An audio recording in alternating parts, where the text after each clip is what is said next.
करने का सिलसिला शुरू करते हैं। मैं आग्रह करूंगा वेणुगोपाल जी से, हमारे महासचिव प्रभारी दीपक बावरिया जी से और उदयभान जी से कि वो उनका स्वागत करके उन्हें पार्टी में शामिल करें।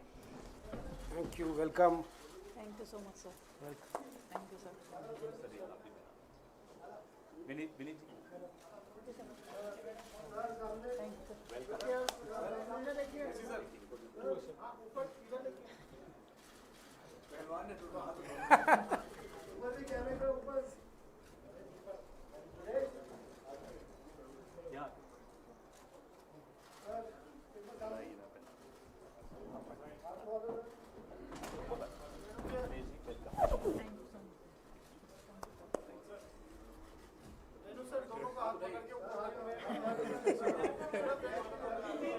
Thank you sir. सर एक बार हाथ ओके, थैंक यू।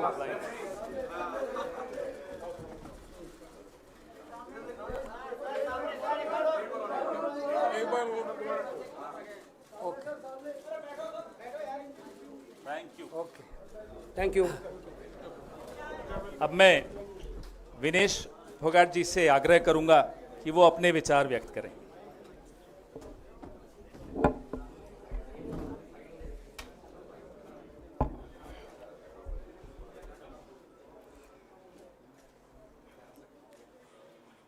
सबसे पहले तो मैं पूरे देशवासियों का बहुत बहुत धन्यवाद कहना चाहती हूँ, आप मीडिया पर्सन्स का भी, क्योंकि आप लोग ही हम लोगों को इतना through out the journey wrestling में आपने सपोर्ट किया है।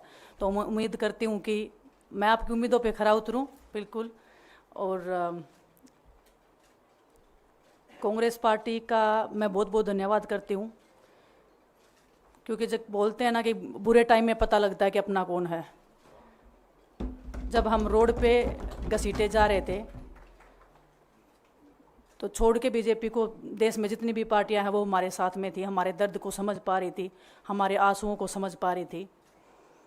मैं बहुत प्राउड फील कर रही हूँ कि मैं एक ऐसी पार्टी में, एक ऐसी विचारधारा में हूँ जो महिलाओं के साथ हो रहा अन्याय और उनके साथ बुरे बर्ताव के खिलाफ खड़ी है। वो लड़ाई लड़ने के तैयार है, सड़क से लेकर संसद तक।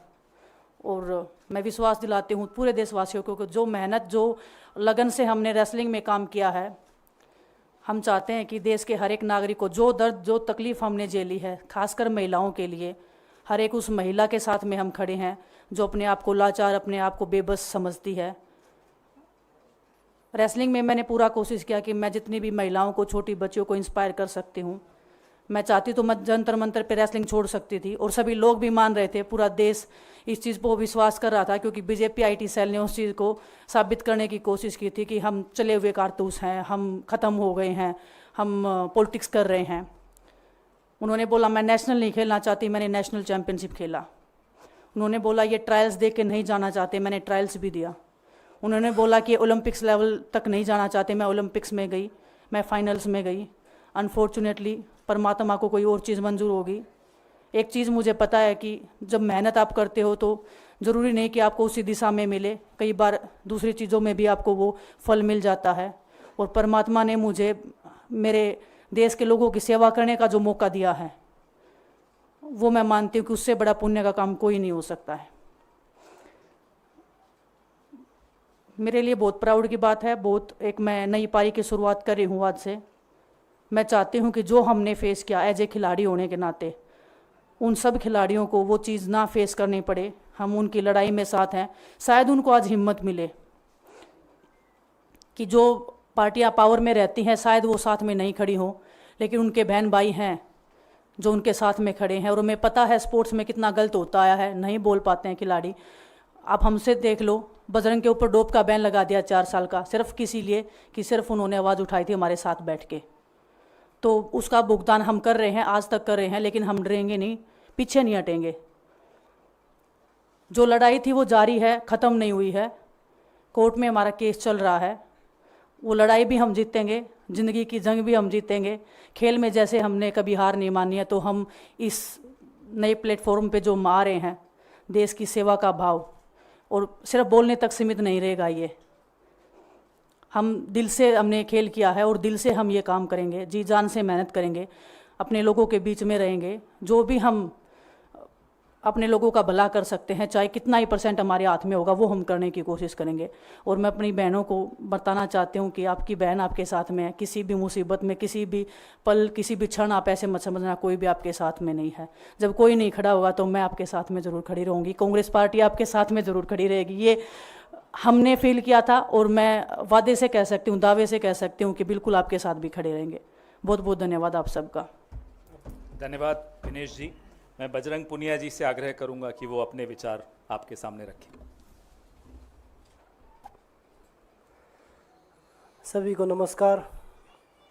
और मैं धन्यवाद दूंगा केसी जी का, हरियाणा के प्रभारी हमारे दीपक बावरिया जी का, अध्यक्ष हमारे उदयभान जी का, पवन खेड़ा जी का और विनीत पुनिया जी का, और जितने भी कांग्रेस के हमारे लीडर हैं उन सब का, कि हमें विनेश ने बताया कि बुरे समय में हमारे साथ खड़े हुए। जो आज बीजेपी की IT सेल बोल रही है कि इनका मकसद तो सिर्फ राजनीति करना था, हमने तो उनको लेटर भेजा था, वो जब भी नहीं आए। हमने तो बीजेपी के जो सांसद थी, जितनी भी महिला सांसद थी, उनके घर पे लेटर दिया था, वो फिर भी उन बच्चियों के साथ नहीं खड़े हो पाए। कांग्रेस पार्टी तो बिना कुछ हमने इनको बताया ये वहाँ पे हमारे साथ खड़े हुए। तो देश की बेटियों की जो आवाज़ उठाई उसका भुगतान हम कर रहे हैं। लेकिन ये चीज़ हमें पता लगी कि जो अत्याचार बेटियों पे हुआ जंतर मंतर पे, उसके साथ सिर्फ बीजेपी पार्टी खड़ी हुई और सभी पार्टी हमारे साथ खड़ी थी। और जो भी आज हम इस पे कांग्रेस पार्टी में आए हैं, मैं धन्यवाद देता हूं सभी का।